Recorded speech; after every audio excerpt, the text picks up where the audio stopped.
Times of Swaraj में आप सबों का स्वागत है और मैं हूं संतोष सिंह। और आज हम टाइम्स ऑफ स्वराज में ऑपरेशन के पाठक को एक अलग दिशा में हम ले जा रहे हैं। और वो एक ऐसा दिशा है जहां पहुंचने के बाद लगा कि हमाम में तो सभी नंगे, और इस तरीके के नंगे हो सकते हैं ये तो हमने नहीं सोचा था, क्योंकि दूसरे विभाग में ये चीज़ नहीं हो सकता है। क्योंकि हम लोग तो हर विभाग तक पहुंचते हैं, लेकिन इस तरीके की चीज़ें दूसरे विभाग में नहीं हो सकती। ये शिक्षा विभाग है जहां हो सकता है कि मास्टर है नहीं और उसका वेतन भी उठ रहा है। मास्टर 6 साल 7 साल पहले नौकरी छोड़ चुका है, निगरानी जिस पर एफआईआर दर्ज चुका है उसका भी वेतन उठ रहा है। हैरान करने वाली बात है ना, पूरे ज़िले में मास्टर है 4000, वेतन उठ रहा है 5600-5700 का। ये हो सकता है क्या? कभी नहीं हो सकता है, लेकिन ये सच है। चलिए आज इसी संदर्भ में हम बात करेंगे कि देखिए क्या चल रहा है बिहार में और किस स्तर पर चल रहा है भ्रष्टाचार। भाई हम आप कहते हैं ना कि क्यों आप मास्टरवा कहते हैं, क्यों के पाठक पर रोज़ आप सीरीज चला रहे हैं, के पाठक क्या है, बहुत तरह के सवाल आप करते हैं। भाई सच्चाई यही कि के पाठक जो भी है, जिस तरीके का रिश्ता मास्टरवा कहने की वजह से मास्टरवा साहब हमको टारगेट पर लेके कुछ से कुछ कहता रहता है, ठीक उसी तरीका का रिश्ता मेरा के पाठक से भी है। के पाठक से मेरा कोई रिश्ता बहुत मधुर रिश्ता है ऐसा नहीं है। के पाठक से भी हमेशा जब जिस विभाग में वो रहे हैं फाइट होता ही रहा है, क्योंकि उनके एरोगेंसी को लेकर भी हम सवाल खड़े करते रहे। और वो जितना बड़ा एरोगेंट है उतना बड़ा हम भी एरोगेंट है। दो एरोगेंट आमने सामने में टिक सकता है, तो ये चीज़ें चलती रहती है। लेकिन मैं हमेशा उनके पॉजिटिविटी के साथ खड़ा रहा, चाहे उत्पाद विभाग में रहे हों तब, इससे पहले उत्पाद में रहे तब। पॉजिटिव है। देखिए उस आदमी का उद्देश्य, लक्ष्य पैसा कमाना नहीं रहता है, सुधार करने का रहता है। भ्रष्टाचार के खिलाफ वो हमला बोलता है।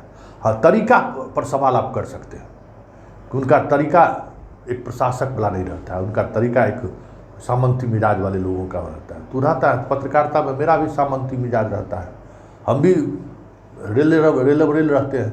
जहाँ इतना बड़ा भ्रष्ट सिस्टम है वहाँ प्यार से और गुलाब के फूल देने से कुछ होने वाला है? रगड़िए, जरूरी है रगड़ाना, तब तक पब्लिक तक लोगों की बात पहुँचे कि हो क्या रहा है बिहार में। क्योंकि कहने कि भाई बहुत मुश्किल है इस भ्रष्ट सिस्टम से लड़ना। और लड़ने वैसे भी लड़ने की जरूरत नहीं, लड़ नहीं सकते। हमारे आपके बूते की बाहर है की बात है कि इतना ज़बरदस्त भ्रष्टाचारियों का नेक्सस है ना। आज एक भ्रष्टाचारियों के बारे में खबर चलाइए, पूरे प्रदेश का भ्रष्टाचारी एक साथ मिल जाएगा। लेकिन हमारे आप जो ईमानदार आदमी लड़ाई लड़ रहे हैं भ्रष्टाचारी के खिलाफ, अगर उस पर हमला होगा तो कोई साथ नहीं देगा। ये मानव स्वभाव है। बैठ के आलोचना करेगा, बड़ी काबिल बनते थे, बैठ के कहेगा आलोचना, बड़ी भाषण दे रहे थे टीवी पर, गए जेल। क्या कीजिएगा, ये तो मानव स्वभाव है। लेकिन फाइट इट। देखिए आज हम जिस भ्रष्टाचार की बात कर रहे हैं, वाकई में वो भ्रष्टाचार का लेवल देखकर मैं हैरान हूँ कि हो क्या रहा था बिहार में।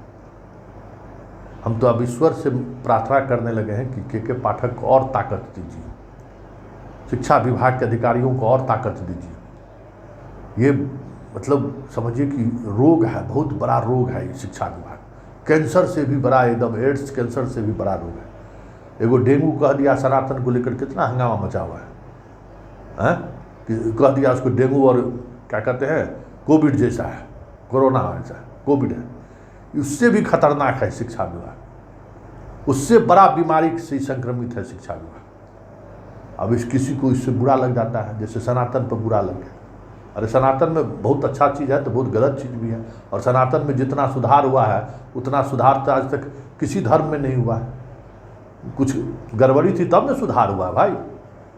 तो शिक्षा विभाग का भी यही हाल है, सनातन वाला हाल शिक्षा का भी है। हमको लगता है सबका हाल एक ही है, जिस पर सबसे ज़्यादा विश्वास लोगों को रहता है। सनातन वाला हाल शिक्षा विभाग का कैसे है हम दिखाते हैं। देखिए जितना नियोजित शिक्षक है ना, इन लोगों का वेतन अलॉटमेंट आता है, उसमें भारत सरकार का भी पैसा रहता है, राज्य सरकार का भी पैसा रहता है, और उसके बाद ये दोनों पैसा मिलाकर जाता है जिला में। जिला का जो स्थापना के जो DPO होते हैं वो सबका सैलरी निर्धारित करते हैं, सब कितना एब्सेंट क्या है नहीं है, सबका सैलरी बनाकर सबके खाते में चला जाता है। ये प्रोसेस है। जो पहले वाले सरकारी अधिकारी थे उनका प्रोसेस कुछ अलग है, उनका सब कुछ भविष्य निधि से लेकर सारी चीज़ें इस तरीके से व्यवस्थित है कि थोड़ा गुंजाइश कम है। लेकिन वेतन घोटाला पहले भी होता रहा है शिक्षा विभाग में, कोई नई बात नहीं है। लेकिन इस तरीके से घोटाला हो रहा होगा ये आप सपने में भी नहीं सोचे होंगे। ये पता कैसे चला, ये जरा सोचिए कि सभी जिलों में जितने शिक्षक हैं, मान लीजिए कि 4 साढ़े 4 लाख मान लीजिए शिक्षक हैं, सरकार के पास जो अलॉटमेंट का हर जिले से चिट्ठी आता था, उस सपोज करिए कि वेतन मद में 100 करोड़ रुपया आता था, हर महीने हमारा 100 करोड़ रुपया दीजिए। पिछले 1 महीने से पिछले महीने में उसमें लगभग 10 करोड़ 15-20 करोड़ कम गया है। तो सब हैरान है कि भाई वेतन मद में कैसे पैसा कम हो जाएगा। हैरानी हुई सबको, और सब लोग अब इसका तहकीकात में लगे हुए कि वेतन कैसे कम हो जाएगा। तो आप जान के हैरान रह जाइएगा, 1-2 नहीं, हर जिले में से 30-40 शिक्षक हैं जो आज से 8 साल 10 साल पहले नौकरी छोड़ चुका है। चला गया वो छोड़ के, कोई दूसरे विभाग में चला गया, कोई फर्जी डिग्री था चला गया छोड़ के, सबका वेतन बन रहा है, सबका पैसा जा रहा है। कौन पैसा उठा रहा है, कैसे पैसा उठा रहा है, ये जांच का विषय है। और हर जिले में, कोई एक जिला नहीं, समस्तीपुर जिला से उठाइए, मुजफ्फरपुर, दरभंगा, जितना जिला है सब जिला बिहार को घूम लीजिए, सब जगह ये स्थिति है कि स्थापना के डीपीओ में जो बड़ा बाबू है और हर शिक्षक सब भी रहता है वहाँ वेतन बनवाने में, सबका खेला है। पूरा लूट कह सकते हैं, वेतन का लूट। आप सुन के हैरान रहेंगे। हजारों ऐसे शिक्षक हैं बिहार में जो नौकरी से हटा दिए गए हैं या नौकरी से में है ही नहीं, उनका भी वेतन उठ रहा है। इतना ही नहीं, कई ऐसे शिक्षक हैं जिनको फिर हाई कोर्ट से हटा, लड़ाई लड़ रहा है, क्या हुआ नहीं हुआ, फिर से बहाल कर दिया और उतने दिन का एरियर पेमेंट कर दिया। वाह रे वाह, समस्तीपुर में ये मामला उजागर हुआ है। लाख रुपया एरियर दे रहे हैं भाई। यहाँ वेतन मास्टर का मिलना मुश्किल है, यहाँ एरियर दे रहे हैं। किसी मास्टर को 4-4 महीना का वेतन दे दिए। ऐसा भी होता है। अब बताइए, टीचर है नहीं, उसको एरियर भुगतान हो रहा है, मतलब पुराना बकाया राशि है उसका भुगतान हम कर रहे हैं। मतलब पूरी तौर पे कह सकते हैं कि जिला के स्थापना में लूट मची हुई है। और स्थिति ये है कि स्थापना के डीपीओ हों, वो चाह रहे हैं कि कब हम के पाठक हटे, 10-20 लाख 50 लाख खर्चा भी पड़े तो कर दें, लेकिन भागे यहाँ से, क्योंकि उस पर हाथ के पाठक का चला गया। तो समझिए कि कितना डीपीओ जेल में रहेगा, स्थापना का बड़ा बाबू कितना जेल में रहेगा, इसका अंदाजा आप नहीं कर सकते। उसका सारा संपत्तियों सीज कर लेगा, तब भी उतना पैसा रिकवरी संभव नहीं है जितना ये लोग लूट लिया है शिक्षक के वेतन के मद पे। और ये पक्की खबर मेरे पास है, हर जिले से जिस तरीके से खबर मेरे पास आई है, हर जिले में ये स्थिति है कि स्थापना में ये खेल हो रहा है बरसों से। भाई कुछ प्रोसेस ही नहीं है इसमें। अभी देखिए ना, जितना मास्टर सब रिटायर हुआ है, जितना अभी जो नियोजित वाले भी बहुत सारे लोग रिटायर हुए हैं, उनका कुछ पैसा कटता था अलग अलग मद में। उस पैसा की निकासी के लिए सब परेशान हैं कि कैसे पैसा निकलेगा, कोई कागजी उपलब्ध नहीं है। जो राशि काट के जाना था जिस विभाग को, मान लीजिए कि पीएफ वाले विभाग में जाना था, ग्रेच्युटी वाला विभाग में जाना था, कुछ पैसा कट के इन लोगों का भी, नियोजित वाले का भी जाता था, वो पैसा कट के गया, उसका हिसाब ही नहीं है, कहाँ गया हिसाब ही नहीं है। अरे जो ही 10-20-50 हज़ार रुपया मिलेगा, 8,000 10,000 20,000 मिलेगा, कुछ पता नहीं। सब मास्टर साहब दौड़ रहे हैं कि रिटायर हो गए, कुछ हमरा कीजिए, तो कोई कागज पत्तर नहीं है। सब लोग किरानी उरानी के पैसों देने के बाद जो है हिसाब किताब नहीं मिल रहा है कि गया कहाँ, कैसे ये राशि गायब हो जा रहा है। मान लीजिए हमने वेतन मद से अगर कुछ कटता है तो पैसा कहाँ जा रहा है, कैसे जा रहा है, कोई हिसाब नहीं। मतलब जिला का अच्छा, इसके लिए सिर्फ वही नहीं, डीपीओ के स्थापना के पास स्टाफ भी नहीं है। उतना बड़ा एस्टेब्लिशमेंट समझिए कि हर जिले में कितना शिक्षक होंगे, आप अंदाज़ा कर लीजिए, 5 से 10 हज़ार शिक्षक होंगे। उससे 10,000 से भी ज़्यादा शिक्षक होंगे नियोजित वाला। उस शिक्षक का सब कुछ है, उसके लिए हमको व्यवस्था, कर्मचारी की व्यवस्था हमको मिलना चाहिए, इंफ्रास्ट्रक्चर इस तरीके के होने चाहिए, वो तो है ही नहीं। कोई कंप्यूटराइज व्यवस्था नहीं है, सब फाइलें पर चल रहा है। तो यह राजा की स्थिति होगी। बैक ऑफिस नहीं है उन लोगों को, मतलब इस सिर्फ घोटाला के लिए सिर्फ वही जिम्मेवार नहीं है, घोटाला का अवसर प्रदान कर रही है सरकार। उनको कोई बैक ऑफिस नहीं दिए हुए हैं जो इस सारी चीज़ों को व्यवस्थित तरीके से रखे। कोई कंप्यूटराइज सिस्टम नहीं है जिस सिस्टम के सहारे हर एक शिक्षक पर जो है सो वेतन मद में, बाकी मद में कितने पैसे कट रहे हैं, किस तरीके से कट रहे हैं, उसका ऑनलाइन कोई व्यवस्था नहीं है। जिसको जैसे मन हो रहा है लूट मचा रहा है, किसी को एरियर दे रहा है तो किसी को वेतन नहीं दे रहा है। किसी शिक्षक को 4-4 महीना का वेतन पहले चला गया, अब डीपीओ परेशान है, रिकवरी क्या करेगा? अच्छा आगे आने वाले समय में जो है सो मैनेज करेंगे। इस तरीके से व्यवस्था चल रही है और हजारों ऐसे शिक्षक जो हाई कोर्ट से, आपको निगरानी से या फिर अपने से छोड़कर चला गया है, उसका वेतन अभी भी निकल रहा है। और शिक्षक अगर मान लीजिए जिला में 10,000 है तो किसी शिक्षक में, किसी जिले में 10,500, 10,800, 10,900 इस तरीके से वेतन शिक्षकों का बनाया जा रहा है। अब ये कैसे हो रहा है, कौन कौन लोग ये शामिल हैं, ये बड़ा ही दिलचस्प मसला है और हमें लगता है कि इस मामले की भी जांच होनी चाहिए, क्योंकि जो इससे संबंधित जो हमारे पास जानकारी है वो जानकारी शिक्षा विभाग तक तो मैंने पहुंचा दिया है कि देखिए ये सफ़ेद सच यही है कि आपके यहाँ वेतन घोटाला हो रहा है।